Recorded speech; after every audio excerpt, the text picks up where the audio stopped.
صحیح بخاری حدیث نمبر 750۔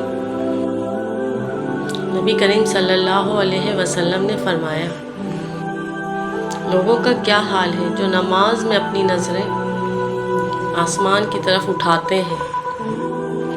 آپ نے اس سے نہایت سختی سے روکا، یہاں تک کہ آپ نے فرمایا کہ لوگ اس حرکت سے باز آ جائیں ورنہ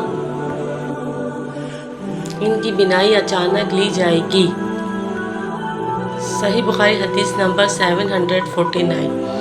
نبی کریم صلی اللہ علیہ وسلم نے ہم کو نماز پڑھائی، پھر منبر پر تشریف لائے اور اپنے ہاتھ سے قبلے کی طرف اشارہ کر کے فرمایا کہ ابھی جب میں نماز پڑھا رہا تھا تو جنت اور دوزخ کو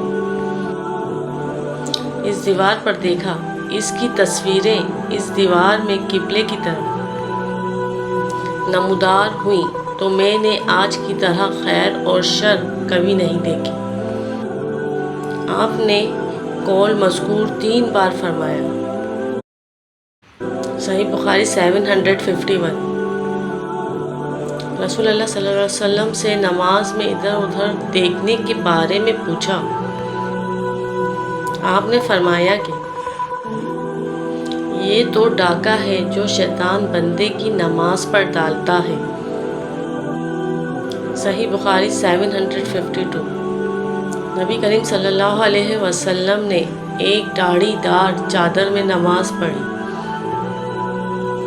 پھر فرمایا کہ اس کے نقش و نگار نے مجھے غافل کر دیا،